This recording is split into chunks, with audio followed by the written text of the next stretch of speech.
అస్మద్గురుభ్యో నమః. శ్రీరంగసింహగిరిదేశికపాదసేవా ప్రాప్తాఖిల ద్రవిడ వేద రహస్య జాతం శ్రీగౌతమాన్వయజమాశ్రిత భాగధేయం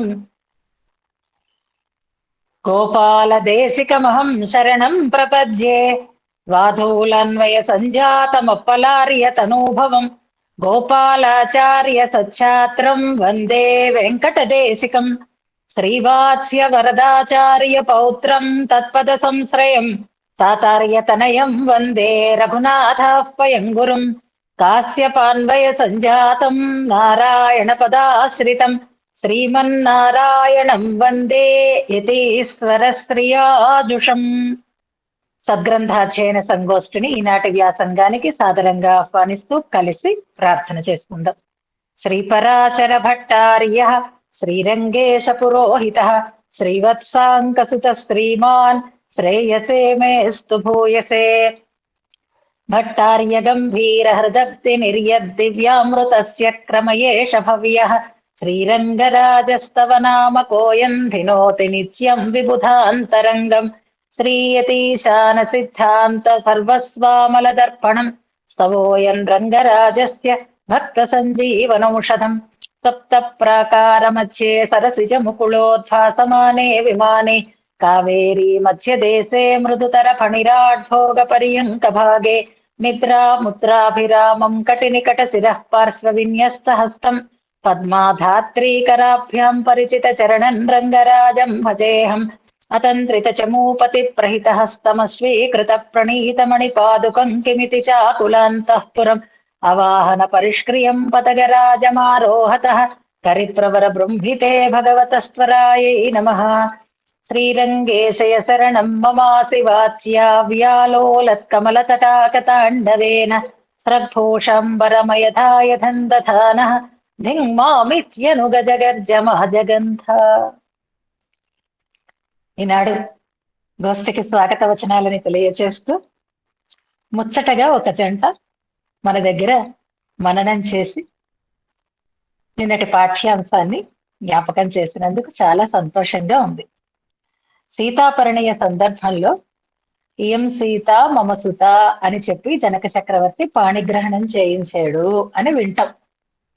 ఇలాంటి వాళ్ళని ఇప్పుడు చూస్తూ ఉంటే సహధర్మచరీ తవ అని కన్యాపిత అన్నాడా, లేకపోతే సహధర్మచరో తవ అని ఆ తండ్రి పిల్లల్ని కన్న తండ్రి అన్నాడా అనేది సందేహం కలగాలి. తుల్య ధర్మము సహధర్మము అనే దాన్ని ఇలా సార్థకం చేసుకోగలిగేటటువంటి అదృష్టాన్ని పొందినటువంటి దంపతులు వీళ్ళు. దానికి చాలా చాలా ఆనందంగా అనిపిస్తుంది. లేకపోతే ఒకరి కష్టం ఒకరికి తెలియదు. నేను మననం చేసుకోవాలండి, మీరు ఇవాళ ఈ పని చెయ్యండి, వంట చేయండి, టిఫిన్ చెయ్యండి అంటే ఓ బోడు ఆ మాత్రానికేనా అనొచ్చు. కానీ ఇప్పుడు వెంకటేశం గారు అలా అనే అవకాశమే లేదా, మననం ఎంత కష్టమో తెలుస్తోంది. కాబట్టి అది పద్మగారు అవలీలుగా చేసే పని కాదు అని ఆయన కూడా గుర్తిస్తారు. అలా ఇద్దరూ కలిసి చక్కగా వివాహం చేసుకుని సంతానాన్ని కని వాళ్ళకి చక్కగా ఉత్తమమైనటువంటి విద్యాబుద్ధులని నేర్పించి జీవితంలో వాళ్ళు స్థిరపడేటట్లుగా చేసి తాము ఏ వ్యాసంగాన్ని ఎంచుకోవాలో దాన్ని ఎంచుకుని తమ శక్తికి వంచన లేకుండా ఆ రకమైనటువంటి సేవా భాగ్యాన్ని పొందుతూ అదొక ఎత్తు అయితే, వికాసతరంగిణి ఆ స్వామివారి సేవలలో పాల్గొనడం అనేది ఒక ఎత్తు అయితే, ఆలయాలలో సేవలు చేయటం అనేది ప్రారంభమైన ముందు నుంచి పద్మకి అకాడమిక్ ఇంట్రెస్ట్ ఉంది. కానీ వెంకటేశం గారు కూడా ఆ రకంగా ఆయన ఏదైనా చదివితే మాత్రం చాలా స్పష్టంగా ఉంటుంది. శ్లోకం అప్పచెప్పినా ఏది ఏది ఆయన చూడకుండా చెప్పినా చాలా నిర్దిష్టంగా దాన్ని స్పష్టమైనటువంటి ఉచ్చారణతో చేస్తారు. మెల్లిమెల్లిగా మెల్లిమెల్లిగా లెవెల్ పెంచుకుంటూ పెంచుకుంటూ పెంచుకుంటూ వస్తున్నారు. ఇవాళ ఇద్దరు మననం ఏమిటో అనుకున్నాను. ఒక్క క్షణం నాకు ఇద్దరు మననం చేస్తారు. శ్లోకం చదవడం ఇద్దరు అయితే పర్వాలేదు, కానీ 2 శ్లోకాలు అనేది స్పృహకి రాలేదు. ఇలా ఆలోచించి ఇలా చేద్దాం అనుకోవడం కూడా చాలా ముచ్చటగా ఉంది, చాలా సంతోషంగా ఉంది. చాలా సంక్షిప్త మధురంగా స్పష్టంగా అందులో ఉండేటటువంటి వ్యాఖ్యానాన్ని సార్థకం చేసుకున్నారు.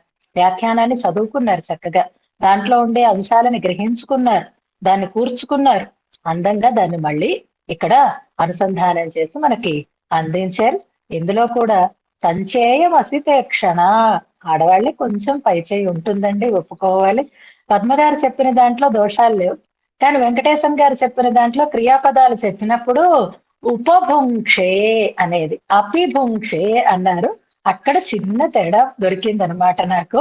అపిభుంక్షే కాకుండా ఉపభుంక్షే అనేది అక్కడ క్రియాపదం. కృపయా ఉపభుంక్షే.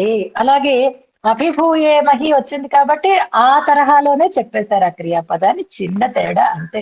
ఇది కూడా దిష్టి తొక్కే చెప్పాను కదా. చాలా సంతోషం తల్లి, జీవితం ఇలాగే సార్థకం అవుతుంది. ఏ ఏ సమయంలో ఏది మన జని ధర్మము దాన్ని ఆచరించగలిగే అవకాశం భగవద్దత్తంగా మీకు వచ్చింది. నిశ్చింతులై హాయిగా భాగవత ఆచార్య సేవ కోసం మీ ఈ జీవితాన్ని వినియోగించుకుంటూ, అంతటితో కాకుండా ఇది మనకి ఆనందం కోసం, మన మనస్సుకి ఒక వికాసాన్ని కలిగించేటటువంటి వ్యాసంగం. ఎప్పుడైనా గ్రంథాధ్యయనం, గ్రంథ మననం కూడా, అది కూడా మీరు విడవకుండా చేసుకోగలగాలి, ఇతోధికంగా చేసుకోగలగాలి, 10 మందికి ఆదర్శంగా నిలవగలగాలి అని మనసారా ఆశీర్వచనం చేస్తున్నాను. భగవద్ అనుగ్రహం, ఆచార్య అనుగ్రహం విశేషించి అయిపోతోంది. శ్రీరంగరాజస్తవం, రంగనాథుడి అనుగ్రహం. ఆ రంగనాథుడు రంగనాయకి మిమ్మల్ని అనుగ్రహించి వాళ్ళు ఈ బుద్ధిని పుట్టించారు. ఇంత ముచ్చటగా అంటారు, అంటే చెయ్యొచ్చు కానీ ముచ్చటగా అనిపిస్తాయి కొన్ని కొన్ని పనులు చూస్తూ ఉంటే, కొంతమంది తాలూకా ఆ ప్రవృత్తిని చూస్తూ ఉంటే సంతోషంగా అనిపిస్తుంది. అలా సంతోషింప చేసినందుకు మిమ్మల్ని అభినందిస్తూ భగవద్ అనుగ్రహం పరిపూర్ణంగా ఉండాలి అని ప్రార్థన చేస్తూ మన వ్యాసంగాన్ని ప్రారంభం చేసుకుందాం. హర్తుం తమః సదసతి చ వివేక్తుమీశో మానం ప్రదీపమివ కారుణికో దదాతి. తేనావలోక్య కృతినః పరిభుంజతే తం తత్రైవ కేపి చ పలాస్థలభీ భవంతి. శ్రీరంగేశ త్వద్గుణానామివ అస్మద్దోషాణాం కః పారదృశ్వా యతోహం. ఓఘే అదే కదా, ఓఘే మోఘోధన్యవత్వద్గుణానాం తృష్ణాపూరం వర్షతాం నాస్మి పాత్రం. త్వం చేన్మనుష్యాదిషు జాయమానః త్వత్కర్మపాకం కృపయోపభుంక్షే. శ్రీరంగసాయిన్ కుశలేతరాభ్యాం భూయోభిభూయేమహి కస్య హేతోః. ఇంతవరకు మనం అర్థంతో అనుసంధానం చేసుకున్నాం. క్షమాప్రార్థన చేస్తున్నారు. తర్వాత క్షమించటానికి తగినటువంటి యోగ్యతలు కూడా నాలో లేవు అని నైత్యానుసంధానం చేస్తున్నారు. ఇందులో భట్టర్ వారి నైత్యానుసంధానంలో పరాకాష్ట ఇది అని మనకి వెనుకటి శ్లోకాలలో కూడా మనం అనుసంధానం చేసుకున్నాం. ఇలాంటి నైత్యానుసంధానం మనలాంటి వారికి తెలియచేయటం కోసమే తప్ప నిజంగా వారు అలాంటిది తక్కువ స్థితి కలిగినటువంటి వారు కాదు అని గుర్తుపెట్టుకోవాలి. తండ్రి ఏ పని చేసినా పిల్లలకి నేర్పించటం కోసం కనుక వారు అలా ఆచరించి మనకి ఆ కార్పణ్యానుసంధానం చేస్తారు అని మనం తెలుసుకున్నాం. భగవంతుని దయకి తాను పాత్రుడను కాలేకపోతున్నాను అన్నారు వెనుకటి శ్లోకాలలో. ఎందుకంటే భగవద్గుణాల లాంటివే తమ దోషాలు కూడా అన్నారు, అనంతములు అని అన్నారు. ఆ అనంతమైనటువంటి దోషాలు ఉండడం చేత నేను నీ దయా ప్రవాహంలో లాభాన్ని పొందలేకపోతున్నాను. ఎందుకంటే నీ కళ్యాణ గుణాలు పరిపూర్ణంగానే ప్రవహిస్తున్నాయి, కానీ నా పాపాలు దాన్ని ఉల్లంఘించి ఉన్నాయి అని మొదటి శ్లోకం. చక్కగా పద్మగారు చాలా మంచిగా దాన్ని ప్రజెంట్ చేశారు. వైకుంఠ స్తవంలో ఉండేటటువంటి ఒక శ్లోకము, అలాగే దేశికుల అచ్యుత శతకంలో ఉండేటటువంటి శ్లోకాన్ని రిఫరెన్స్ గా చెప్పుకున్నాం, దాన్ని కూడా స్మరించారు. వైకుంఠ స్తవం మనం అనుసంధానం చేసుకున్నాం కాబట్టి అందులో ఉల్లంఘయత్యకృత భాసుర భాగధేయాన్ అనేటటువంటి మాట ఉంది చూసారా. అకృత భాసుర అకృత భాసుర భాగధేయాన్. భాగధేయం అంటే అదృష్టం అని అర్థం. అకృత భాగధేయులు, అకృత ధాతుల భాగధేయులు. ఇంత చాలా మంచి మేనర్తో ఆయన చెప్పారు అక్కడ. మన భాషలో మనమైతే ఇంత మంచిగా చెప్పం. అదృష్టహీనులు అని అనడం ఒకటైతే, దౌర్భాగ్యులు అనడం కూడా ఒకటే. రెండిటికి అర్థం ఒకటే. కానీ మన సంస్కారం ఆ పదప్రయోగాన్ని తెలియచేస్తూ ఉంటుంది. మన నోటంట అయితే అంత సున్నితమైనటువంటి మాటలు రావు. దౌర్భాగ్యులు, దరిద్రులు ఇలాంటి పదప్రయోగం చేస్తాం. కానీ ఆచార్యులకి ఆ రకమైనటువంటి ప్రేమ మన మీద ఉంటుంది కాబట్టి ఇందులో కూరతాళ్వాన్ అకృత భాసుర భాగధేయాన్ అని ప్రయోగించారు. అంటే అదృష్టహీనులు అని అర్థం. దాన్ని వివరించేటప్పుడు మన ఆంధ్రానువాదంలో దౌర్భాగ్యులు అని స్పష్టంగా చెప్తారు. అలాంటి దౌర్భాగ్యం ఏది అని అంటే భగవత్ కళ్యాణ గుణాలకి పాత్రత లేకపోవటమే అని. అలాంటి వారి యొక్క పాపం దాని శక్తి అన్నిటినీ మించినది అని వెనుకటి శ్లోకంలో మనం అనుసంధానం చేసుకున్నాం.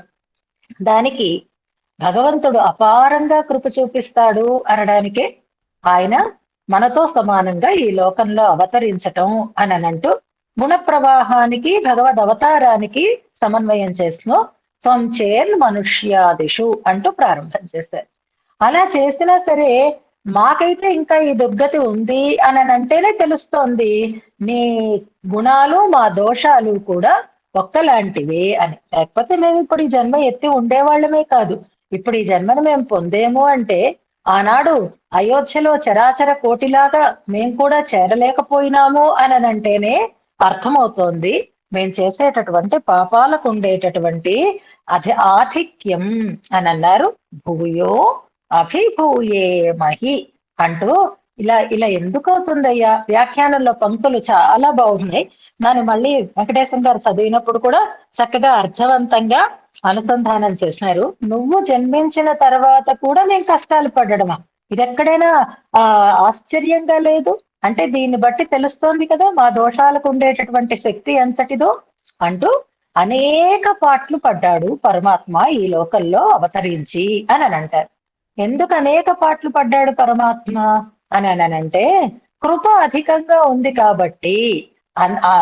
చాలా గొప్పదైనటువంటి కృప కాబట్టే గొప్పదైనటువంటి పాటలు కూడా ఆయన పడుతున్నాడు అంటూ చమత్కారంగా చెప్తారు. ఇప్పుడు నాకు ఇవాళ కొంచెం నీరసంగా ఉంది అని అంటే మేము వెళ్ళమన్నా, మా కోసం వెళ్ళారా, మీకోసం వెళ్ళారు కదా, పడండి అంటాం మనం. ఏదైనా మనకి కావాలని మనం ఒక పని చేసినప్పుడు ఆ పని వల్ల మనకి కష్టం కలిగినప్పుడు మామూలుగా చూసేవాళ్ళు మన మీద జాలి పడరు. ఎందుకు చేసావు? కావాలని చేసావు కదా, మరి తప్పదు అనుభవించు అంటారు. పరమాత్మని కూడా అలాగే అనుకోవచ్చు. పరమాత్మ ఎందుకు అవతరించాలి? ఆయనకి అవతరించాల్సినటువంటి అవసరమే లేదు. ఆయనకి కర్మఫల అనుభవం చేయాల్సినటువంటి అవసరమే లేదు. అయినా ఆయన ఈ లోకంలో అవతరిస్తూనే ఉన్నాడు. మన జన్మ కర్మ కోసం అనుభవం ఎత్తక తప్పదు. ఆయనకలా ఎత్తక తప్పదు అనేటటువంటి ఉద్దేశం ఏమీ లేదు. ఆయనది కృపా కారణంగా వచ్చినటువంటి జన్మ ఆయనది, కర్మ కారణంగా వచ్చినటువంటి జన్మ మనది. కర్మ కారణంగా వచ్చిన జన్మ కాబట్టి కర్మానుభవం మనం చేస్తాం. కృపా కారణంగా ఆయన జన్మించాడు కాబట్టి ఆయన కూడా ఆ కర్మానుభవమే చేయవలసి వస్తుంది. ఎందుకంటే మానవుడైతే మానవుడుగానే సుఖ దుఃఖానుభవాన్ని ఆయన చేస్తున్నాడు. నిజానికి ఏం రాసి లేదు, ఆయనకేం వెనక కర్మ అంటూ ముద్ద లేదు, కానీ చేస్తున్నాడు. తత్కర్మ ఫలం అనడంలో ఆయా జన్మకి తగిన రూపమైనటువంటి కర్మానుభవాన్ని కూడా నువ్వు చేస్తున్నావయ్యా స్వామి అని అన్నారు. ఇదంతా దేనికోసం చేస్తున్నాడు అని అంటే అంతులేని కృప వల్ల చేస్తున్నాడు. అంతులేని పాటలు పడుతున్నాడు ఆయన. ఇప్పుడు మనం రాత్రి పగలు ఏకం చేసుకుని అభ్యాసం చేస్తున్నాం. శ్రీరంగనాథ సంసేవన సంగోష్ఠి అని పెట్టుకొని కదా. రాత్రి నిద్ర లేదండి, రాత్రి ఆలోచన రాలేదండి ఇలా అనుకుంటున్నాం. ఇప్పుడు ఎవరైనా ఎవరు చేయమన్నాడు అని అడిగారు అనుకోండి, ఏం సమాధానం చెప్తాం మనం? లేదులేండి, ఏం లేదులేండి, బాగానే ఉందిలేండి అని మన పని మనం చేసుకుంటాం. పరమాత్మ కూడా అంతే. ఎవడు జన్మించమన్నాడు నిన్ను అంటే కృపతో ఆయన జన్మిస్తున్నాడు. కృప అధికమైంది, అందుకని పాటలు కూడా అధికమైనాయి. చేసే పని పెద్దదైతే దానికి తగినట్లే కష్టం పడాలి కదా, అందుకని మనం కష్టపడతాం. కానీ అందులో మనకు ఆనందం ఉంది అని అనుకుంటున్నాం కాబట్టే కష్టపడుతున్నాం. పరమాత్మ కూడా అలాగే అవతారాలను ధరించడం ఈ మన కోసం, తన పరిత్రాణాయ సాధూనాం అని అనుకుని చేస్తున్నాడు కాబట్టి, సాధు పరిత్రాణమే అవతారానికి పరమావధి కాబట్టి, మొదటి ప్రయోజనం కాబట్టి, వాళ్ళ కోసం ఆయన ఆ రకమైనటువంటి పాటలని పడుతూ ఉంటాడు. అయినా మాకు ఇంకా విముక్తి కలగటం లేదయ్యా, మాలాంటి వాళ్ళం ఇంకా ఇలాగే జన్మ పరంపరలలో క్లేశాన్ని పొందుతూనే ఉన్నాము అంటున్నారు ఇందులో. అంచేత తను మంచి వారి కోసం కష్టపడిన పరమాత్మకి అది కష్టంగా ఉండదు అనే దాన్ని మనకి ఇందులో చాలా అందంగా వివరించారు. ఇక్కడ చూడండి, తత్కర్మపాకం కృపయా ఉపభుంక్షే అనేటటువంటి పదం దగ్గర తిరువాయుముడిలో ఒక దశకంలో ఉండేటటువంటి విషయాలను మనకి ఇందులో సమన్వయం చేస్తున్నారు అంటారు. ఆ దశకం కూడా చాలా ప్రసిద్ధమైనటువంటి దశకమే కర్పార్ ఇరామ పిరానయల్లాల్ మొత్తం కర్పరు అనేటటువంటి దశకం. అందులో ఒక్కొక్క పాసనంలో నాటిల్ పిరందు నారణర్ కాళన్ని యావరు అనేటటువంటి పాసనం రెండవుతుంటుంది. నాటిల్ పిరందు పడాదన పట్టు మనిషర్కా అనేటటువంటి పదం తీసుకుంటే, ఈ లీలా విభూతిలో పుడుతున్నావు, మనిషర్కా పడాదన పట్టు, పడరాని పాటలు పడుతున్నావు అనేటటువంటి విషయాలు అన్నమాట. ఆ పడరాని పాటలు పడడం అనేటటువంటి మాటనే ఇందులో భూయోపభుంక్షి కృపయా ఉపభుంక్షే అనేటటువంటి పదం దీన్ని మనకి తెలియచేస్తుంది. అలాగే భూయోభిభూయేమహి అనడంలో కర్పారినావ పిరానయల్లాల్ అనేటటువంటి దశకంలో చరాచరం ఉత్తవం అనేటటువంటి పదప్రయోగం మనకి ఆ తిరువాయుమొழிలో ఆళ్వార్ల యొక్క భావనలు ఏవైతే ఉన్నాయో వాటిని ఈ శ్లోకంలో భట్టర్ వారు అనువదిస్తున్నారు అని మనం ఒక విషయాన్ని స్పష్టంగా తెలుసుకుంటూ తర్వాతి శ్లోకాన్ని అర్థంతో అనుసంధానం చేసుకున్నాం. ఈ రెండు శ్లోకాలలో అంటే 96, 97 శ్లోకాలలో కూడా క్షమాగుణం యొక్క వైభవాన్ని తెలియజేస్తున్నారు. ఇంతకు ముందు చెప్పుకున్నటువంటి 95వ శ్లోకంలో వాత్సల్య గుణం యొక్క వైభవాన్ని మనకి చెప్పారు. వాత్సల్యంతో కదా ఆయన వస్తాడు. మనలో ఉండేటటువంటి దోషాలను ఆయన దోషాలుగా భావించలేదు కాబట్టే మన కోసం ఆయన కిందకి దిగి వస్తున్నాడు అనే విషయాన్ని మనం తెలుసుకున్నాం. వెనుకటి శ్లోకంలో, అంతకు ముందు శ్లోకంలో శీలమిల్లా సిరియనేలం అనేటటువంటి పాశలో మనకి స్ఫురిస్తుంది అని అనుకున్నాం. అలాగే వెనకటి శ్లోకంలో కర్పారిరామ పిరాన్ అనేటటువంటి దశకంలో ఉండేటటువంటి భావాలు మనకి తెలుస్తాయి. నా దయ పని చెయ్యకపోయినా ఇంకా చాలా గుణాలు ఉన్నాయి కదా, వాటి ప్రభావంతో మీకు శ్రేయస్సు కలుగుతుంది అంటే అలా అయ్యే అవకాశమే లేదు అంటూ మనకి దీన్ని చెప్తున్నారు. ఇక లాస్ట్ అంతే. ఇప్పుడు ఈ రెండు శ్లోకాలు కూడా క్షమాగుణ వైభవాన్ని తెలియజేసేటటువంటి శ్లోకాలు, సులభంగా ఉంటాయి, హాయిగా అనుసంధానం చేసేసుకుందాం. శ్లోకం క్షమా సాపరాధేనుతాపిన్యుపేయ కథం సాపరాధేపి దృప్తే మయి స్యాత్ తథాప్యత్ర రంగాధినాథానుతాప వ్యపాయం క్షమేత అతివేళ క్షమాతే. మళ్ళీ క్షమా సాపరాధేనుతాపిన్యుపేయ కథం సాపరాధేపి దృప్తే మయి స్యాత్ తథాప్యత్ర రంగనాథ రంగాధినాథ అనుతాపవ్యపాయం క్షమేతాతి వేళ క్షమాతే. జాగ్రత్తగా పదాలు మాత్రం దీన్ని విరుచుకోవటం అంటే సందులలో పదాలను విడగొట్టి అనుసంధానం చేయడం దగ్గర జాగ్రత్తగా గమనించుకుంటే చాలు, విషయం అంతా సులభమైనదే. ఇందులో రంగాధినాథ అనేది సంబోధన పదం. అది మనకి సంధిలో కలిసిపోయి ఉంది, విడిగా ఎక్స్క్లమేటరీ మార్కుతో లేదు. కానీ ఇందులో లేదు అని అనుకోకండి. రంగాధినాథానుతాప అని కలిసి ఉన్నాయి రెండు పదాలు. రంగాధినాథ అని విడదీసుకోవాలి, అనుతాప వ్యపాయం అని విడదీసుకోవాలి. అప్పుడు రంగాధినాథ అనేది సంబోధన పదంగా మనకి స్పష్టంగా కనిపిస్తుంది. ఇంకా క్రియాపదాలు ఇందులో రెండు ఉన్నాయి. స్యాత్ అనేది ఒక క్రియాపదము, క్షమేత క్షమ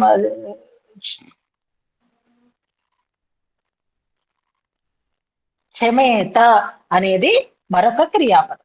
క్షమేత, స్యాత్ అనేవి రెండు క్రియాపదాలు. స్యాత్ అంటే అవుతోంది అని అర్థం, క్షమేత అంటే క్షమిస్తుంది అనేటటువంటి అర్థం. క్షమ ఉంది కదా, క్షమ అంటే అపరాధాలని పట్టించుకోకుండా ఉండుట అని అర్థం.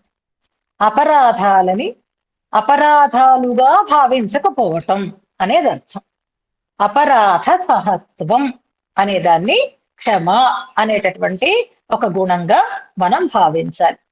ఈ శ్లోకంలో మొదటి రెండు పాదాలలోనూ కూడా భట్టర్ వారికి ఒక నిరాశ కలిగింది, ఒక నిర్వేదం కలిగింది. ఇది మనకి ఇంకా అయ్యే పని కాదు అని అనిపించింది. తర్వాత రెండు పాదాలలోనూ ఎంత నిర్వేదం కలిగినా మళ్ళీ ఏదో ఒక ఊరట కలుగుతుంది చూసారా, అలాంటి ఊరట కలిగింది. సో శ్లోకాన్ని రెండు భాగాలుగా పూర్వభాగం ఉత్తర భాగం అని తీసుకుంటే, పూర్వ భాగంలో నిర్వేదం కలిగింది, ఉత్తర భాగంలో మళ్ళీ దానికి సమాధానం దొరికింది, సమాధాన పడ్డారు, ఆ నిర్వేదం పోయిందనమాట. ఎలాగైతే హనుమత్ స్వామి సీతమ్మ కనపడకపోతే అయ్యో ఇంకా కనపడదు, నా పని వ్యర్థమైంది అని ముందు నిర్వేదాన్ని పొంది, లేదు లేదు ఏదో ఒక ఉపాయం ఉంటుంది, మళ్ళీ వెతుకుతాను అని ఎలాగైతే ప్రయత్నం చేశాడో, ఇక్కడ ప్రయత్నం కాకుండా ఆలోచన ఇస్తున్నప్పుడు వారికి ఒక నిర్వేదం కలిగింది. ఎందుకంటే ఇంకా నన్ను భగవంతుడు క్షమించే అవకాశం లేదు అని. కానీ మళ్ళీ నన్నే క్షమిస్తాడు అనేటటువంటి ఒక నిశ్చయం కూడా కలిగింది. నిర్వేదము, నిశ్చయము అనేటటువంటి రెండు భావనలు ఈ శ్లోకంలో పూర్వార్థంలో ఉత్తరార్థంలో మనకి తెలియబడుతున్నాయి అని అనుకుందాం. ఇప్పుడు భగవంతుడు అపరాధాలని క్షమిస్తాడు అంటున్నారు. అపరాధాలని క్షమించేటటువంటి స్థితి ఎప్పుడు ఉంటుంది అని అంటే, అపరాధం చేసి అయ్యో నేను తప్పు చేశాను అనేటటువంటి పశ్చాత్తాపం ఎవరిలో అయితే కలుగుతుందో అప్పుడు వారు చేసిన అపరాధాన్ని పట్టించుకోకుండా రక్షించేటటువంటి వాడు అవుతాడు.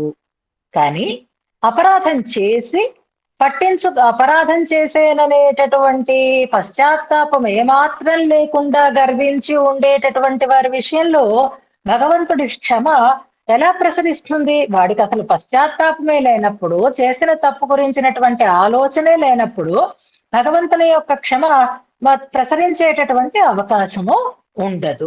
దాన్ని మొట్టమొదట ప్రారంభిస్తున్నారు. క్షమా సాపరాధే అనుతాపిని. భగవంతుని యొక్క క్షమకి ప్రసక్తి ఎక్కడా అంటే సాపరాధే అనుతాపిని. ఇప్పుడు మననం చేసిన తర్వాత ఆ మననం చేసినటువంటి వాళ్ళు మా తప్పుల్ని క్షమించి సరిదిద్ది మా పాఠ్యాంశాన్ని ప్రారంభించుదామని ప్రార్థిస్తున్నాము అని అన్నారు. అప్పుడు పర్వాలేదు, మీరు తప్పులు చెప్పలేదు అని చెప్పడానికి తగినటువంటి ఒక అవకాశం ఉంటుంది.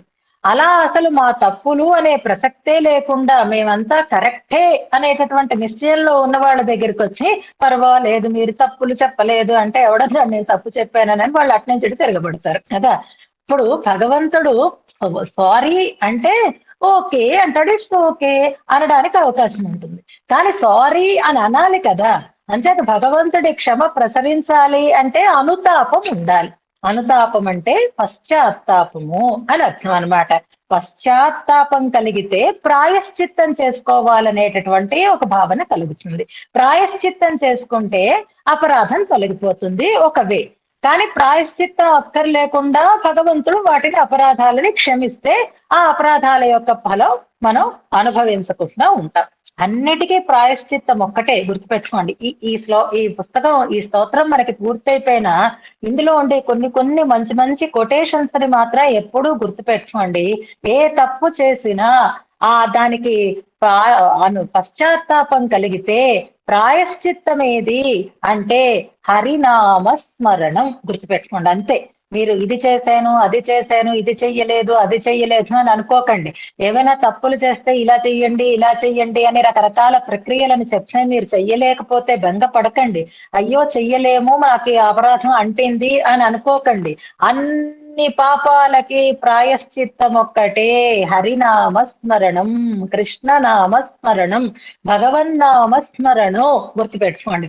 ఏదైనా తప్పు జరిగినప్పుడు తెలిసో తెలియకో తప్పు జరిగిపోతే వెంటనే మనం చేసుకోగలిగినటువంటి ప్రాయశ్చిత్తం భగవన్నామానుసంధానం. అంతే. దానివల్ల అన్నీ నశిస్తాయి. అగ్ని అంటుకుంటే ఎలాగైతే ఏదైనా సరే కాలిపోతుందో, ఎంత పెద్ద తప్పైనా సరే ఆ రకమైనటువంటి ప్రాయశ్చిత్తంతో మనకి పోతుంది అని అంటారు. కాబట్టి అలాంటి శ్లోకాలు మనకి వెనక ఇచ్చారు. ఇందులో 2, 3 అక్కడ దయాగుణం దగ్గర పశ్చాత్తాపం లేకుండా జ్ఞాన క్రియా భజన సంపద కించనోహో అన్న శ్లోకం దగ్గర శ్లోకాలు ఇచ్చారు. ఆ రెండు చూడండి. అలాంటి శ్లోకాలు గుర్తుపెట్టుకోండి. ధైర్యంగా ఉండండి. కాకపోతే అనుతాపం అయితే ఉండాలి. అయ్యో అయ్యో నేను తప్పు చేసేనే అనేటటువంటి అనుతాపం అయితే తప్పకుండా ఉండాలి. ప్రాయశ్చిత్తం పెద్ద ఎత్తున చెయ్యక్కర్లేదు. నామస్మరణం చేసుకున్నా తప్పు తొలగిపోతుంది. కానీ అసలు అనుతాపం అంటూ ఉండాలి కదా అంటూ ప్రారంభిస్తున్నారు. తన పట్ల భగవంతుని క్షమ ప్రసరించదు అని వారికి నిర్వేదం కలుగుతుంది. ఎంచేత అంటే క్షమా సాపరాధే అనుతాపిని.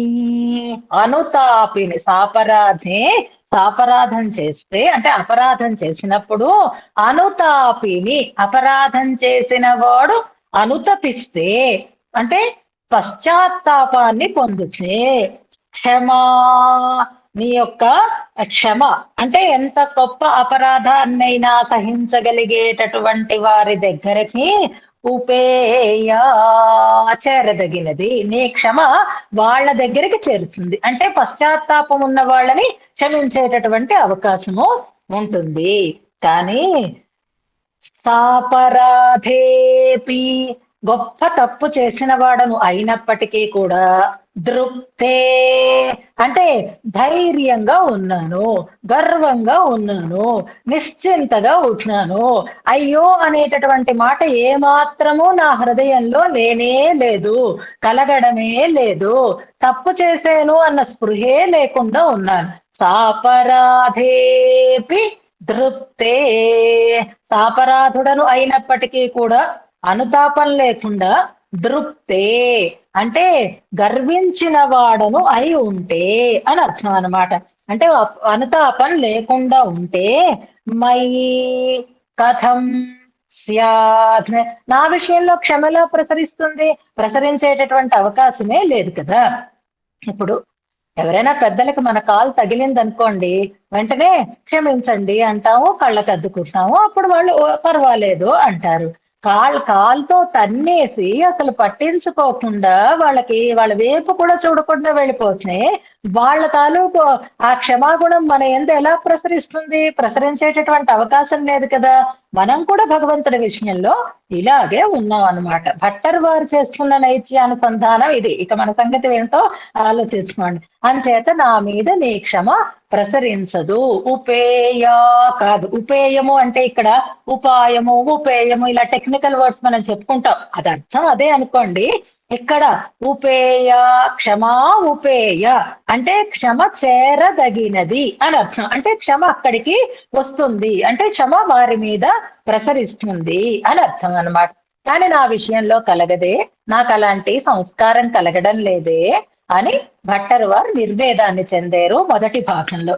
ఇప్పుడు లేదు లేదు లేదు, తప్పకుండా నన్ను క్షమిస్తాడు ఆయన అనుకుంటున్నారు. ఏం చేత అనంటే అప్పుడు భగవంతుడా నన్ను క్షమించు అని అంటే కదా క్షమిస్తాడు. అంటే ఇప్పుడు అడుగుతున్నారు, క్షమించు అంటే క్షమించడంలో గొప్ప ఏమిటండి? అందరూ అలాగే చేస్తున్నారు. అడగకపోయినా క్షమించిన వాళ్ళు కదా గొప్ప వాళ్ళ కింద చెప్పబడుతున్నారు అని ఒక లాజిక్ ఆయనకి గుర్తొచ్చింది అనమాట. ఇప్పుడు అన్నిటికీ అపరాధాన్ని క్షమించడానికి కూడా ఒక పద్ధతి ఉంది అని నువ్వు ఆ పద్ధతి ప్రకారంగా వెళితే నువ్వెందుకయ్యా ఇక్కడ అవతరించడం? ఇంక అవతరించాల్సిన పని కూడా అక్కర్లేదు. ఆండాళమ్మ వారు అంటారు కదా, నువ్వు శ్రీకృష్ణుడిగా ఈ లోకంలో అవతరించినప్పుడు దేనికోసం అవతరించావో గుర్తుపెట్టుకోవయ్యా. నువ్వేమి నారాయణుడివి కాదు, పరస్వరూపానివి కాదు. ఈ లోకంలోకి వచ్చావు కాబట్టి మా కైంకర్యాలను నువ్వు స్వీకరించాల్సిందే అంటుంది. అలాగే తథాపి, అయినప్పటికీ, అంటే నేను అపరాధం చేసి అనుతాపం పొందకుండా ఉన్నప్పటికీ కూడా అత్ర, అత్ర అంటే ఇక్కడ, ఇక్కడ అంటే నా విషయంలో అని అర్థం, తమ విషయంలో అని అంటున్నారు.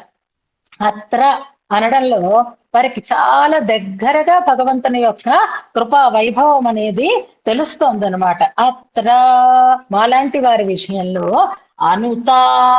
అనుతాపవ్యపాయం, అనుతాపవ్యపాయం అంటున్నారు. అంటే ఆ అనుతాపము లేకుండా ఉండడమే. అనుతాపం అంటే పశ్చాత్తాపము, వ్యపాయం అంటే లేకపోవడము అని అర్థం. అనుతాప వ్యపాయం అంటే పశ్చాత్తాపం లేకుండా ఉండడమే అతివేళ తే క్షమా, హద్దులేని నీ క్షమ క్షమేత, క్షమిస్తుంది అంటున్నారు. ఇప్పుడు ఒక మంచి ఎక్స్పర్ట్ సర్జన్ ఉన్నాడు అనుకోండి, బాగా పేరు పొంది ఏదో పద్మవిభూషణ్ లాంటి అవార్డులని పొందినటువంటి ఆయన దగ్గరికి తీసుకెళ్లాల్సినటువంటి రోగి ఎలాంటి వాడు అంటే మామూలు కడుపు నొప్పో కాలు నొప్పో వచ్చినటువంటి వాడు కాదు కదా. ఎంతమంది వైద్యులు ఎన్ని రకాలైనటువంటి చికిత్సలు చేసినా కూడా తగ్గకుండా ఉండేటటువంటి మొండి రోగం ఎవరికైతే ఉంటుందో అలాంటి మొండి రోగాన్ని నయం చేయగలిగిన వాడే కదా స్పెషలిస్ట్ అని చెప్పబడతాడు. అలాంటి స్పెషలిస్ట్ అయినటువంటి వాడు పరమాత్మ క్షమాగుణంలో. ఇప్పుడు ఆయన దగ్గరికి అపరాధం చేసి పశ్చాత్తాపం వెళ్ళిన వాడు వెళ్ళడం అంటే కడుపు నొప్పి వచ్చిన వాడు స్పెషలిస్ట్ దగ్గరికి వెళ్ళడం లాంటిది. అలాంటి వాడిని కాదు నేను.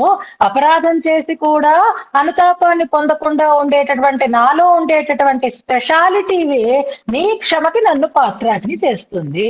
అంటే భగవంతుడి అతివేల క్షమ, హద్దులో ఉండే క్షమ కాదు, హద్దు మీరినటువంటి క్షమాగుణం. ఆ క్షమ ఏం చేస్తుంది అంటే అనుతాప వ్యపాయం, అంటే ఏ మాత్రం పశ్చాత్తాపం లేకుండా ఉండడం అనేది కూడా ఒక తప్పే. అంతకు ముందు ఏదో తప్పు చెయ్యడం అది తప్పు, ఆ తప్పు చేసి పశ్చాత్తాపం లేకుండా ఉండడం అది కూడా తప్పే కదా. తప్పు చెయ్యడం ఒక ఎత్తు అయితే తప్పు చేసి పశ్చాత్తాప పడకపోవడం అనేది కూడా ఒక తప్పు. ఆ పశ్చాత్తాప పడకపోవడం అనే దాన్ని నీ క్షమించేస్తుంది అంటే నన్ను నువ్వు తప్పకుండా క్షమిస్తావు అని అర్థం. నన్ను క్షమించటానికి నాకు పశ్చాత్తాపం లేకపోవడం అనేది అడ్డు కాదు. ఎందుకంటే పశ్చాత్తాపం లేకపోవడం అనేది కూడా ఒక తప్పే. అలాంటి తప్పులని కూడా క్షమించేది నీ క్షమాగుణం కాబట్టి నీ క్షమాగుణానికి నేను పాత్రుడను అవుతాను. ఎంత మొండి వ్యాధులనైనా నయం చేయగలిగేటటువంటి డాక్టర్ గారు ఈయన అని నమ్మకం కలిగినప్పుడు, ఎంత గొప్ప మొండి వ్యాధి ఉంటే అంత వేగం దాన్ని ఆయన నయం చేయగలుగుతాడు అనేటటువంటి ఒక విశ్వాసం ఎలా కలుగుతుందో, భగవంతుని క్షమ లౌకికంగా అందరి క్షమ లాంటిది కాదు. పశ్చాత్తాప పడితే క్షమిస్తడం అనేది లౌకికంగా అందరికీ ఉండేటటువంటి క్షమాగుణం. కానీ పరమాత్మ యొక్క క్షమాగుణం అతివేలమైనటువంటి క్షమాగుణం కాబట్టి పశ్చాత్తాప పడకుండా ఉండడం అనేది ఆయన క్షమకి పాత్రం అవుతుంది అని చమత్కారంగా మొదట పశ్చాత్తాపం లేదు అని చింతించారు, పశ్చాత్తాపం లేకపోవడమే ఒక అర్హత అని సమాధాన పడుతున్నారు తర్వాతి పాదుల్లో. శ్లోకాన్ని అనుసంధానం ఇక్కడ చాలా స్పష్టంగా చెప్పారు చూడండి, పేజ్ నెంబర్ 589లో. దీన్ని బట్టి మామూలుగా మనం వినేటటువంటి వాక్యాలకి మన సంప్రదాయంలో భగవంతుడికి ఉండేటటువంటి క్షమకి ఎంత తేడా ఉంటుందో మనకి తెలుస్తుంది. ఏదో కొన్ని వాళ్ళ మామూలు వాక్యాలు చెప్తూ ఉంటారు చూసారా, దుఃఖపడిన వారే ఓదార్చబడతారు అని అర్థం, పాపులే క్షమింపబడతారు అనేటటువంటి అర్థం. పాపం చెయ్యేసిన వాడికి క్షమించాలి, కానీ చేసేను అని జ్ఞానం ఉంటే క్షమించేవారు లౌకికులు, జ్ఞానం లేకపోవడం అనే తప్పుని కూడా క్షమించేటటువంటి వాడు పరమాత్మ. దాన్నే చెప్తున్నారు లౌకిక ప్రత్యక్షిత క్షమా విలక్షణ లక్షణ. అబ్బా ఎంత బాగుందో చూడండి వాక్యం. సంస్కృతం మీకు ఎంత బాగా వచ్చేస్తుందో చూడండి. లౌకిక లోకంలో లోక సంబంధమైన, ప్రత్యక్షిత అందరూ చూస్తూ ఉండేటటువంటి, క్షమా క్షమాగుణం అనే దానికంటే విలక్షణ వేరైన ప్రత్యేకమైనటువంటి లక్షణ, విలక్షణ లక్షణం కలిగినదే లక్ష్మీ వల్లభ క్షమా. ఎంత ఆ క్షకారాన్ని ప్రయోగిస్తూ ఎంత చక్కగా ఆ సంస్కృత వ్యాఖ్యాత ఈ వాక్యాన్ని కూర్చాడో చూడండి. లక్ష్మీ వల్లభ క్షమా. రంగనాథ అనే ఉంది పైన, కానీ ఆయనే శ్రీయపతి కాబట్టి లక్ష్మీ వల్లభ క్షమా.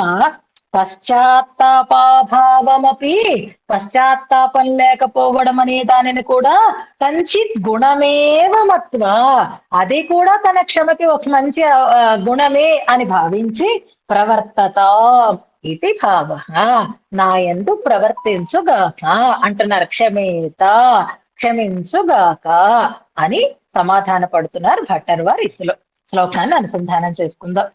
క్షమాసాపరాధేను తాపిన్యుపేయ కథం సాపరాధేపి దృప్తే మయి స్యాత్ తథాప్యత్ర రంగాధినాథానుతాప వ్యపాయం క్షమేతాతివేళ క్షమాతే. కాకాసురుడని పెడుతున్నారు, కొంచెం ఆలోచించండి. కాకాసురుడు శరణం శరణు వేడేడు కాబట్టి క్షమించాడు. ఇక్కడ ఉండే ప్రసంగం వేరు, అక్కడ ఉండే ప్రసంగం వేరు. అదే మాట మనకి తర్వాత శ్లోకంలో స్పష్టంగానే వస్తుంది. శరణు అన్నాడు, ఎందుకు నువ్వు తప్ప దిక్కు లేదు అని వచ్చాడు కాబట్టి క్షమించాడు. కనుక కాకాసురుడిని ఇక్కడ మనం లింక్ చేసుకోకూడదు. ఇక తర్వాత 97. అందుకే ఇప్పుడు కరెక్ట్ ఎగ్జాంపుల్ తో చెప్తున్నారు. ఇలాగే మనం మళ్ళీ గబగబా టైప్ చేసి పెట్టేస్తాము, అందుకని మనకు మళ్ళీ కన్ఫ్యూజన్ ఉంటుంది. అలా కన్ఫ్యూజన్ లేకుండా చేద్దాము అని భట్టర్ వారి మనకి మళ్ళీ ఒక ఇద్దరిని ఎగ్జాంపుల్ గా చెప్తున్నారు. తర్వాతి శ్లోకంలో అనుసంధానం చేద్దాం. బలి భుజి శిశుపాలే తాదృగ అగస్కరేవా గుణలవ సహవాసాత్ స్వక్షమా సంకుచంతి మయి గుణ పరమాణూదంత చింతానభిజ్ఞే విహరతు వరదాసో సర్వదా సార్వభౌమి. చాలా అద్భుతమైన శ్లోకం ఇది, ఎప్పటికీ గుర్తుపెట్టుకోవాలి. బలి భుజి శిశుపాలే తాదృగాగస్కరేవా గుణలవ సహవాసాత్ స్వక్షమా సంకుచంతి మయి గుణ పరమాణూదంత చింతానభిజ్ఞే విహరతు వరదాసౌ సర్వదా సార్వభౌమి. ఇందులో సంబోధనార్థకమైనటువంటి పదం వరద చాలా స్పష్టంగానే ఉంది. వరద చాలా రోజుల తర్వాత మళ్ళీ రంగపదం లేకుండా ఉండేటటువంటి సంబోధన శ్లోకంలో ప్రయోగింపబడుతోంది. వరద అనే పదం చాలా సార్లే వచ్చింది, మళ్ళీ ఈ శ్లోకంలో ప్రయోగిస్తున్నారు. అలాగే క్రియాపదం స్పష్టంగానే ఉంది. విహరతు అనేది ఒకటి ప్రధానమైనటువంటి క్రియ. సంకుచంతి సతి అని సతి సప్తమిగా తీసుకోవాలి. సంకుచంతి అని ఇది పరిపూర్ణ క్రియ కాదు, కానీ సంకోచమును పొందినది ఐ అనేటటువంటి అర్థంలో దాన్ని మనం క్రియాపదంగానే స్వీకరించాలి. అవాంతర క్రియ అని అనుకుందాము. దాన్ని వరద అని పిలుస్తున్నారు. ఇక్కడ ఏది కావాలంటే అది ఆయన చెయ్యగలిగేవాడు కనుక. వెనుకటి శ్లోకంలో ఆ భగవంతుడి క్షమకుండేటటువంటి విలక్షణత్వాన్ని మనం విన్నాం. అందరి క్షమ లాంటిది కాదు భగవంతుని యొక్క క్షమ అని అనుకుంటున్నారు. అలాంటి భగవంతుని యొక్క క్షమకి పాత్రులైన వారిలో ఫస్ట్ లిస్టులో ఫస్ట్ ఉన్నటువంటి వారు ఎవరు అని చూసినారు. ఎవరు అంటే అందరికంటే ఎక్కువ తప్పు చేసినటువంటి వారు అని అనుకుంటున్నారు. లిస్ట్ లో ఫస్ట్ వాళ్లే కదా వస్తారు. అందరికంటే ఎక్కువ పెద్ద తప్పు ఎవరు అని అంటే రావణాసురుడు కూడా కాదు, కాకాసురుడు తప్పు చేశాడు. ఎవరి విషయంలోనైనా, ఎంత గొప్ప వాళ్ళ విషయంలోనైనా వాళ్ళ వరకు ఎంతైనా నిందించచ్చు, కానీ అంతఃపురానికి వెళ్ళకూడదు, ఆడవాళ్ల జోలికి వెళ్ళకూడదు. వారికి సంబంధించినటువంటి ఆడవాళ్ల జోలికి కనుక వెళితే వాడికంటే దుర్మార్గుడు, వాడికంటే నీచుడు మరొకడు ఉండడు అని అర్థం అనమాట.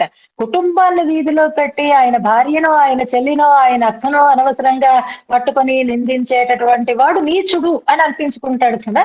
అందుకని ద గ్రేట్ అపరాధి ఎవరు అని అంటే ఫస్ట్ పేరు కాకాసురుడు అని వస్తుంది. రావణాసురుడు కూడా రాదు, హిరణ్యకశిపుడు రాదు, వీళ్ళెవ్వరూ రారు. భక్తుడు ఎవరు అంటే ప్రహ్లాదుడి పేరు వచ్చినట్లుగా పాపాత్ముడు ఎవరు, అపరాధం చేసిన వాడెవడు అని అంటే అది వెంటనే కాకాసురుడు అని లిస్ట్ అవుట్ చేసేసుకోవచ్చు మనం. అందుకని ఇది ఒక ఇద్దరు గ్రేట్ గా అనిపించినారు, సెలబ్రిటీస్ లాగా అనిపిస్తున్నారు. ఎవరికి? భట్టర్ వారికి. దేంట్లో? తప్పు చేసిన వారిలో సెలబ్రిటీస్. ఎవరట అంటే 2 పేర్లు, బలిభుజి, బలిభు అంటే కాకి, శిశుపాల, శిశుపాలుడు. వీళ్ళిద్దరూ గొప్ప, అంటే శిశుపాలుడు తప్పులకి ప్రసిద్ధి కాబట్టి, శిశుపాలుడు చేసినటువంటి తప్పు బాగా ప్రసిద్ధం. ఎందుకంటే వాడేమి హిపోక్రసీ మెయింటైన్ చెయ్యలేదు, వాడేమి బయటికి ఒకలాగా లోపల ఒకలాగా లేడు. తిట్టాడంటే తిట్టాడు, మీడియా ముందు తిట్టాడు, మీడియా వెనకాతలా తిట్టాడు, అందరూ ఉన్నప్పుడు తిట్టాడు, అందరూ లేనప్పుడు తిట్టాడు. ద్వేషించాడంటే సర్వకాల ఆ పని మాత్రం ఆయన చాలా ఆర్జవంతో చేశాడు, మొహమాట పడకుండా చేశాడు. కాబట్టి శిశుపాలుడు ఫస్ట్ మనకి కనిపిస్తాడు. చేత కొంతమంది ఇప్పుడు మనలాంటి వాళ్ళు అందరూ అంటే ముందర పొగడి తర్వాత తిట్టుకుంటూ ఉంటాం. ఇది మన లక్షణం అయిపోయింది ఇప్పుడు ఈ కలియుగంలో. ఓహో అని పొగడేసి ఇలా ఇలా తిరగగానే సరే తిట్టుకుంటూ ఉంటాం మనం. శిశుపాలుడు ఆ విషయంలో చాలా రుజువుగా ఉన్నాడు, చాలా నిజాయితీగా తిట్టాడు కాబట్టి ఆయన అపరాధి. ఇప్పుడు బలిభుజి, బలిభుక్కు అయినటువంటి కాకాసురుని విషయంలో, శిశుపాలే, శిశుపాలుని యొక్క విషయంలో అంటూ వాళ్ళు ఏం తప్పు చేశారు అంటే దానికి ఒక మంచి పదం వాడుతున్నారు, తాదృక్ ఆగస్కర అంటున్నారు. ఆగస్కరులు వాళ్ళు, తాదృగ్ ఆగస్కరే వచనం. అలాంటి తప్పు చేసినటువంటి వారు, అంత తప్పు చేసాడండి అంట. అంత అంటే నువ్వు అంత ఎంత సాగతిస్తే అదంత పెద్ద తప్పు అనమాట. అందుకే తాదృక్ అనేటటువంటి పదాన్ని వాడు నోటితో చెప్పడానికి కూడా వీలు కానంత తప్పుని వాళ్ళు చేశారు. ఏమిటా తప్పు అని అంటే, ఒకటి అంతఃపురం విషయంలో, ఒకటి పరమాత్మ విషయంలో ఇద్దరు కూడా తప్పు చేస్తే, వాళ్ళిద్దరు చేసినటువంటి తప్పులోనూ ఇంకా చిన్న ఛేదాన్ని పెట్టడానికి తగినటువంటి అవకాశం దొరికింది భట్టర్ వారికి. అయ్యయ్యో అనవసరంగా టైటిల్ వాళ్ళకి వెళ్ళిపోయింది, కాదు కాదు ఆ టైటిల్ వెనక్కి తీసేసుకోవాలి, ఆ టైటిల్ నాకు ఇవ్వాలి, ఆ గోల్డ్ మెడల్ నాకు ఇవ్వాలి అని ఇందులో చెప్తున్నారు. తప్పు చేసిన వారికి గోల్డ్ మెడల్ వేశారండి, అలా గోల్డ్ మెడల్ పొందినటువంటి వారు ఇద్దరు ఉన్నారండి. కానీ లిస్ట్ అవుట్ చేయడంలో చిన్న తేడా వచ్చేసింది. ఎంచేత అంటే వాళ్ళలో కంప్లీట్నెస్ లేదు, వాళ్ళలో 1 పాయింట్ మిస్ అవుతున్నారు వాళ్ళు. ఏమిటా 1 పాయింట్ అంటే గుణ లవ సహవాసం అంటున్నారు. గుణ లవం, లవలేశం వాళ్ళలో గుణం ఉంది, పూర్తిగా దోషమే లేదు, లేశం అంటుందండి, గుణ లేశం వాళ్ళకి ఉందిట అంటున్నారు. గుణ లవ సహవాసాత్. ఏమిటా గుణలము అనంటే వాళ్ళు దోషాలే చేసినారు, కాకపోతే కాకాసురుడిలో ఉండేటటువంటి గుణం ఏది? గుణ లవం, గుణం కాదు గుణ లవం. ఏది అంటే శరణమిత్యుక్తి క్షమో అంటున్నారు. అన్ని తిరిగి వచ్చి ఆయన కాళ్ళ మీద పడడమే గుణం అయిపోయింది ఆయనలో. గుణ లవ సహవాసం అక్కడ కనిపిస్తుందట. ఇంకా శిశుపాలుడు చేసిన దాంట్లో అంటే కృష్ణ నువ్విలాగా, కృష్ణ నువ్విలాగా అంటూ పాపం ప్రతి తిట్టుకి కృష్ణ అనేది చేర్చుకున్నాడు ఆయన. ఆయనకు తెలియలేదు అది డిస్క్వాలిఫికేషన్ అని, ఆయనకు అర్థం కాలేదు. కానీ కృష్ణ కృష్ణ నిన్నే సుమా, నిన్నే సుమా, నిన్నే సుమా అంటూ ప్రతి తిట్టప్పుడు కృష్ణనామస్మరణం కూడా చేశాడు. ఇందాకనే మనం చెప్పుకున్నామే కృష్ణనామస్మరణమే ప్రాయశ్చిత్తము అని అన్నప్పుడు ఆ కృష్ణ అనే నామోచ్చారణం ఆయనకి గుణలవం అయిపోయింది. అంచేత త్వక్షమా నీ క్షమ సంకుచంతి ఎంజాయ్ చెయ్యలేకపోతుందిట. శిశుపాలుణ్ణి రక్షించాము, కాకాసురుణ్ణి రక్షించాము అని క్షమకి సాటిస్ఫాక్షన్ లేదట. ఎందుకంటే మంచి టీచర్ ఉన్నారనుకోండి, బాగా మొద్దు అయినటువంటి వాడికి ఫస్ట్ క్లాస్ తెప్పిస్తే ఆ టీచర్కి ఉండేటటువంటి సంతోషము, బాగా ఇంటెలిజెంట్ అయినటువంటి వాడికి చెప్పిస్తే ఉండేటటువంటి శక్తి ఇది ఒకలా ఉండదు. అలా కాకుండా వాడిలో కొంత ఇంటెలిజెంట్, కొంత మూర్ఖత ఉంటే వాడికి మంచిగా చదువు చెప్పడంలో తృప్తి ఉండదు. పూర్తిగా ఓనమాలు రాని వాళ్ళని మంచిగా విద్వాంసులుగా చేస్తే ఎంత ఎంజాయ్మెంట్ ఉంటుందో, భగవంతుడికి ఉండేటటువంటి క్షమాగుణానికి కూడా ఈ శిశుపాలుణ్ణి కాకాసురుడిని సంరక్షించిన, క్షమతో వాళ్ళని కాపాడిన సంకుచంతి ముఖం విడలేదుట. కొంతమంది ఎంత ఏవి పెట్టినా సరే మొహం ముడుచుకుంటారు చూడండి. పని వాళ్ళ దగ్గర మనకి ఇది బాగా అనుభవంలోకి వస్తుంది. దాని మొహం ఎప్పుడు వికాసంగా ఉంటుందా అని మనం కనిపెట్టుకుంటూ ఉంటాం. ఇది వరకు ఇంట్లో వాళ్ళ కోసం బెంగపడే వాళ్ళం, అమ్మేమనుకుంటుందో, నాన్నేమనుకుంటాడో, అన్నేమనుకుంటాడో, ఆయనేమనుకుంటారో, అత్తగారేమనుకుంటారో, పిల్లలేం మొహం ముడుచుకుంటారో అనే బెంగలన్నీ పోయేయండి. వీళ్ళందరినీ మనం కంట్రోల్ చేయగలుగుతాం. కానీ ఆ పని మనిషి ఎప్పుడు నవ్వుతుందా, ఎప్పుడు మనం ఇచ్చింది దానికి తృప్తిని కలిగిస్తుందా అనేటటువంటి ఆశతో మనం ఎదురు చూస్తున్నట్లుగానే క్షమాదేవికి కూడా ముఖం సంకోచాన్ని పొందిందిట. ఆ సంకోచంతి పూర్తి ఎంజాయ్మెంట్ కలగలేదు ఆ పని చెయ్యటం వల్ల. కానీ ఇప్పుడు ఆ క్షమ ఎంత ఎంజాయ్ చేస్తావో చూడు అంటున్నారు. ఎంత ఆనందిస్తావు నువ్వు ఎప్పుడు అంటే, మయి నా యందు ఈ క్షమ కనుక ప్రసరిస్తే, నా విషయంలో కనుక క్షమ ప్రసరిస్తే, నా విషయంలో గుణ లవ లేశానికి కూడా స్కోప్ లేదు. నేను కంప్లీట్ గా తప్పులతోటే ఉన్నాను కాబట్టి మయి అంటూ తనకొక విశేషణాన్ని వాడుతున్నారు చూడండి. గుణ, ఇందాక గుణ లేశం, గుణ లవం అన్నారు రెండవ పాదంలో. ఇక్కడేమంటున్నారు, లవం అనే పాదం కాకుండా గుణ పరమాణు, ఆ పరమాణువు అనేసరికే మనకి దాని ఆ పరిమితి ఏమిటో మనకి తెలుస్తుంది. గుణ పరమాణు, గుణం గురించి తెలియడం కాదు, గుణ పరమాణువు అంటే చిన్న పార్ట్ అన్నమాట. పరమాణు ఉదంత, దాని గురించినటువంటి జ్ఞానం. ఉదంతం అంటే వృత్తాంతము అని అర్థం. వృత్తాంతం అంటే దాని గురించినటువంటి కథ. ఆ కథ నాకు తెలియదు అంటే సరే, అలాగా గుణ పరమాణు ఉదంత చింత అంటున్నారు.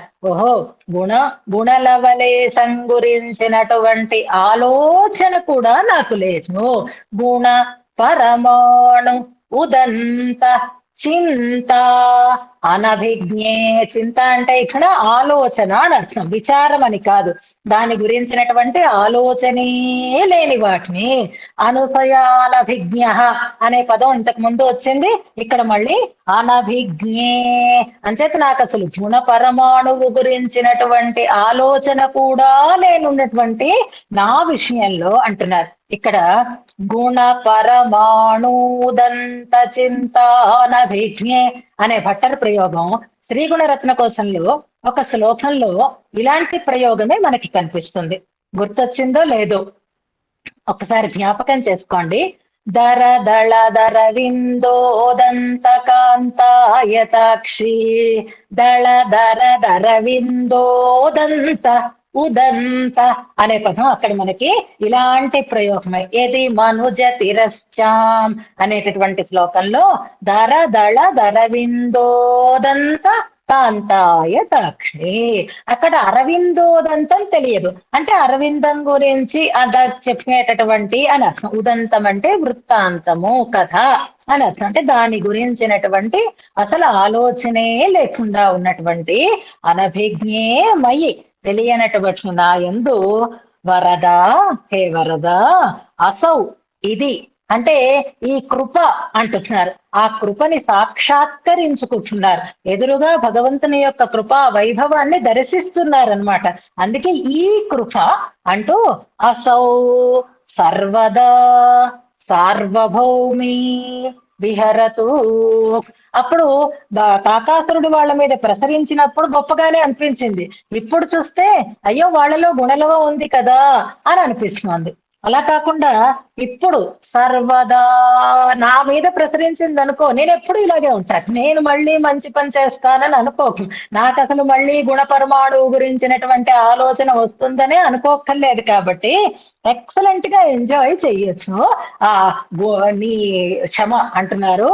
వరద సార్వభౌమి సదా సార్వభౌమి, ఎప్పుడు మంచి చక్రవర్తిని లాగా విహరతు, అడ్డు లేకుండా హాయిగా విహరతు, క్రీడించుగాక అంటున్నారు. గుడ్. ఇది మనుజ తిరశ్చం లీలయా తుల్య వృత్తేరనుజనురనురూప దేవి నావాతరిష్య అసరసమభవిష్యన్ నర్మనాథస్య మాతః దరదళ దరవిందోదంత కాంతాయ సాక్షి అనేటటువంటి ఆ శ్లోకంలో ప్రయోగము, ఇక్కడ ప్రయోగము మనకి ఒక్కలాగే కనిపిస్తున్నాయి. అంచేత వాళ్ళల్లో అయితే గుణలవం ఉంది, నాకైతే గుణపరమాణువుని గురించినటువంటి చింత కూడా లేకుండా ఉండేటటువంటి నా విషయంలో నీ క్షమాగుణము సార్వభౌమిని అయి, అంటే చక్రవర్తిని లాగా మహారాణి లాగా హాయిగా విహరతు, విహరించుగాక.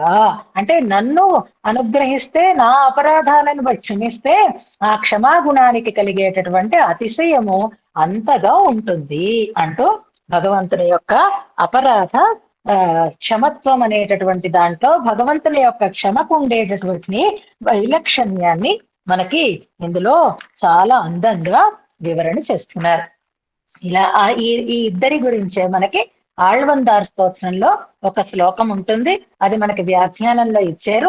రఘువర యథభూస్త్వం, పేజ్ నంబర్ 592లో యామునాచార్యుల వారు కూడా ఈ ఇద్దరి పఠనంలోనే, ఒకటి రామావతారంలో, ఒకటి కృష్ణావతారంలో, కాబట్టి ఆ ఇద్దరిని ఉదాహరణగా తీసుకుంటారు. రఘువర యథభూస్త్వం తాదృశో వాయసస్య. ఇక్కడ వాయసం అన్నారు, ఇందులో బలిభుజి అంటున్నారు. ప్రణత ఇతి దయాళు యస్య చైజ్యహ్య కృష్ణ. ప్రణత ఇతి దయాళు, వాళ్ళ విషయంలో దయందుకు చూపించాడో కారణం కూడా అక్కడ చెప్పారు. కాకాసురుడు వాయసం ప్రణతి చేసింది కనుక. అలాగే ఈ శిశుపాలుడు చైజ్య అంటే శిశుపాలుడు అన్నమాట. యస్య చైజ్యస్య కృష్ణ ప్రతిభవమపరాధు. 3 జన్మలలోనూ భగవంతుడి విషయంలో వ్యతిరేకతనే కలిగి వచ్చినప్పటికీ కూడా ముక్త సాయుధ్యద అపూహో, వాళ్ళకి సాయుధ్యాన్ని ఇచ్చావు కదా, ఏ తప్పు నీ క్షమకి పాత్రం కాకుండా ఉంటుందయ్యా అన్నారు. అంటే అపరాధాన్ని చేసిన వారిలో అగ్రేసరులనిగా యామునాచార్య స్వామి వారు వాళ్ళిద్దరినీ లిస్ట్ అవుట్ చేసి, ఇంకా అంతకంటే పెద్ద తప్పు చేసే వాళ్ళెవరు ఉండరు అని డిక్లేర్ చేస్తే, ఆ పెద్ద ఆయన ఏదో పాపం అపోహపడ్డారు, కానీ అంతకంటే గొప్ప లిస్ట్ లో ఉండవలసిన వాళ్ళు ఉన్నారు అని పట్టారు వారు చమత్కారంగా. వాళ్ళకంటే కూడా నేను చేసినటువంటి అపరాధం గొప్పది కాబట్టి నా విషయంలో నీ క్షమ ఆ చక్కగా క్రీడిస్తుంది అంటూ విహరతు వరదాసు సర్వదా సార్వభౌమి అని అంటున్నారు. ఇక్కడ పరోక్షంగా కాదు, ప్రత్యక్ష నిర్దేశం చేస్తున్నారు. వెనకటి శ్లోకాలలో మనకి ఈ అస్మద్దోషాణం అని బహువచనాన్ని వాడడం అనేది ఒకటి, అసౌ నశ్యతి అని ప్రథమ పురుష నిర్దేశం చెయ్యడం ఒకటి నిందార్థకాలుగా మనం చెప్పుకున్నాం. ఇక్కడ పరోక్ష నిర్దేశం కాకుండా ప్రత్యక్షంగా కృపని అసౌ అంటున్నారు. ఈ కృప అంటే ఆ కృపని వారు సాక్షాత్కరించుకుంటున్నారనమాట అని, అందుకే ప్రత్యక్ష నిర్దేశం చేస్తున్నారు అని అంటారు. ఇందులో దీనికి చాలా చాలా మనకి ఉదాహరణలు ఇస్తున్నారు. దయాశతకంలో దేశికులు కూడా ఒక ప్రయోగం చేస్తున్నారు. అహమస్మి అపరాధానం చక్రవర్తి. అది దయాశతకం ఉంటే చూడండి. అహమస్మి అపరాధ చక్రవర్తి, నేను చక్రవర్తిని. కరుణే గుణేషు సార్వభౌమి అంటారు. కరుణ నువ్వు చక్రవర్తివే, నేను చక్రవర్తిని. నెంబర్ పెడుతున్నారు, తర్వాత శ్లోకం కూడా చూద్దాం మనం. అహమస్మి అపరాధ చక్రవర్తి కరుణే త్వం గుణానాం త్వం సార్వభౌమి అంటారు.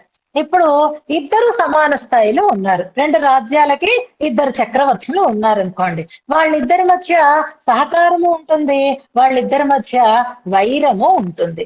ఇద్దరం చక్రవర్తులం కాబట్టి ఒకరికొకరం సహకారం చేసుకోవాలి. ఇప్పుడు నేను నిన్ను గెలవడం కంటే నువ్వు నన్ను గెలిస్తే దానివల్ల నాకు ప్రయోజనం చేకూరుతుంది, నీకు ప్రయోజనం చేకూరుతుంది. ఎంచేత అంటే నువ్వు విదుషివి, నీకు కొంచెం తెలుసు కాబట్టి, అన్నీ తెలిసిన దానివి కాబట్టి నువ్వు నన్ను గెలిచి నన్ను వెంకటేశ్వరుని పాదాల చెంతకి చేర్చవమ్మా అంటారు.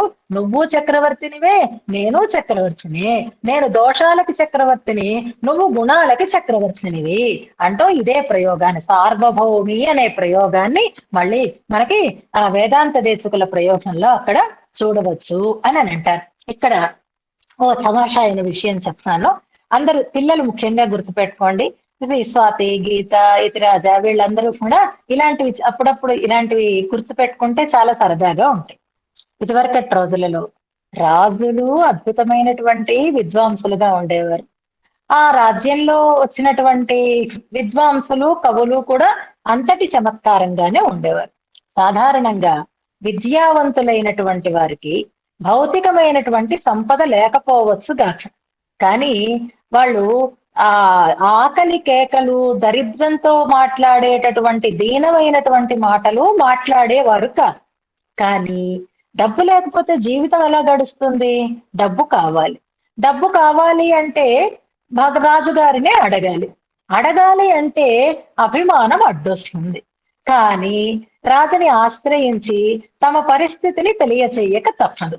అందుకని కాళిదాసు ఆ కథలన్నీ మనకి భోజుడు, కాళిదాసు వీళ్ళ దగ్గరికి వచ్చేటటువంటి భోజుడు కాళిదాసు, విక్రమాదిత్యుడు, కాళిదాసు ఆశ్రయించిన కాలం అది వేరుగా ఉంటుంది అనుకోండి. మళ్ళీని చాలా భోజ చక్రవర్తి కాలంలో చాలా మంది కవులు ఆయన దగ్గరికి వస్తూ ఉండేవారు అని చెప్తారు. ఓ కవి గారు, ఓ పామ్మడు లేనివాడు ఆయన రాజుగారి దగ్గరికి వచ్చాడు. వచ్చేప్పుడు రాజుగారికి తాను లేనివాడను అనే విషయం చెప్పాలి. కానీ నాకేం లేదు, నాకివ్వు అని అడగడానికి నోరు రాలేదు. ఆ రాజుగారిని చూసి ఆయన అంటున్నాడు, ఆ కవి గారు, అహం చ త్వం చ రాజేంద్ర లోకనాథవు ఉభావపి అన్నాడు ఆయన. ఓ రాజా, నువ్వు నేను ఇద్దరం కూడా లోకనాథులమేనయ్యా అన్నాడు. అదేమిటది, ఈయన లోకనాథుడు అయితే ఈయన రాజుగారు ఒకటే అయితే మరి రాజుగారి దగ్గరికి ఏం రావాల్సిన అవసరమే ఉండదు కదా, సమాన స్థాయి అయితే. కానీ ఆయన చెప్తున్న మాట ఏమిటి అంటే అహం చ త్వం చ రాజేంద్ర లోకనాథవు ఉభావపి, మన ఇద్దరము లోకనాథులమేనయ్యా అన్నాడు. రాజుగారు అర్థమైపోయింది, రాజుగారికి ఏం చెప్పక్కర్లేదు, మనకైతే అర్థం కాలేదు. మీకు అర్థమైందా? ఇద్దరు లోకనాథులు ఎలా అవుతారు చెప్పండి? ఎలా అవుతారు ఇద్దరు లోకనాథులు? ఎలా అవుతారు అంటే సంస్కృతం వస్తే తెలిసిపోతుంది. సంస్కృత భాష తెలుసుకున్న వాళ్ళకైతే తెలిసిపోతుంది అర్థం. లోకనాథుడు అన్న దానికి మనకి నారాయణ పదానికి షష్ఠీ తత్పురుష బహువ్రీహి రెండు చెప్తాను చూసారా. షష్ఠీ తత్పురుష సమాసము చెప్తాము, అలాగే బహువ్రీహి సమాసము చెప్తాం కదా. నారాయణుడు అంటే నారములకు అయనమైన వాడు అంటే షష్ఠీ తత్పురుష, నారములు అయనముగా కలిగిన వాడు అంటే బహువ్రీహి సమాసం. లోకనాథ శబ్దానికి కూడా షష్ఠీ తత్పురుష చెప్పండి, అప్పుడు లోకస్య నాథ, లోకమునకు నాథుడు అంటే రాజుగారు, మొత్తం అంతటికీ అధిపతిగా వచ్చినవాడు అని ఆయనని చెప్తున్నాడు. ఇక లోకము నాథునిగా కలవాడు అన్నాడు. అంటే నేను ఊరి మీద పడి బతుకుతున్నానయ్యా, నాకు శరణ ఎవరు, నాకు దిక్కు ఎవరు అంటే లోకమే దిక్కు, అంటే అడుక్కుంటే కానీ నాకు అన్నం దొరకదు అన్నట్లుగా లోకము నాథునిగా కలవాడును నేను, లోకమునకు నాథుడము అయిన వాడివి నువ్వు అని బహువ్రీహిరహం రాజన్ షష్ఠీ తత్పురుషో భవాన్ అన్నాడుట. ఇట్లా ఉభౌ లోకనాథౌ, ఇద్దరం లోకనాథులమే, కానీ బహువ్రీహి అహో, నేను బహువ్రీహి సమాసంలో లోకనాథుడిని, అంటే లోకమే నాథుడిగా కలగని వాడని, ఊరి మీద పడి బ్రతుకుతున్నవాడని నేను. షష్ఠీ తత్పురుషో భవాన్, నువ్వు షష్ఠీ తత్పురుషలో లోకనాథుడివి, అంటే లోకానికి నాథుడివి అని చమత్కరించాడట. రాజుగారికి సంతోషం కలిగింది. ఓహో, ఇంకా ఎంత ధన వర్షాన్ని కురిపించాడో చెప్పలేం. అలాగే ఇక్కడ కూడా భట్టరు వారు క్షమని అంటున్నారు సార్వభౌమి అన్నప్పుడు వేదాంత దేశకులు ఈ ప్రయోగాన్ని అందంగా ప్రయోగిస్తూ, నేను అపరాధ చక్రవర్తిని, నువ్వు గుణాలలో సార్వభౌమివి అని అంటూ అంటారు. ఇలా చమత్కారాలు ఎన్నైనా చెప్పుకోవచ్చు, కానీ ఇలాంటి చమత్కార శ్లోకాలు సందర్భం వచ్చినప్పుడు గుర్తుపెట్టుకుంటే, కొంచెం కొంచెం సంస్కృత జ్ఞానం ఉంటే అందులో ఉండేటటువంటి మంచి మంచి విషయాలు మనకి అర్థమవుతూ ఉంటాయి. అందుకే చెప్తున్నాను, అహం చ త్వం చ రాజేంద్ర లోకనాథౌ ఉభావపి ఆ బహువ్రీహిరహం రాజన్ షష్ఠీ తత్పురుషో భవాన్ అంటారు. అంచేత నా విషయంలో ప్రవర్తిస్తే ఈ క్షమ అనేది సదా సార్వభౌమినిగా విహరిస్తుంది అంటున్నారు. ఇందులో భగవంతుని క్షమాగుణాన్ని అందంగా 2 శ్లోకాలలోనూ చెప్తున్నారు. ఉపదేశాత్మకంగా అనుసంధానం చేసుకుందాం.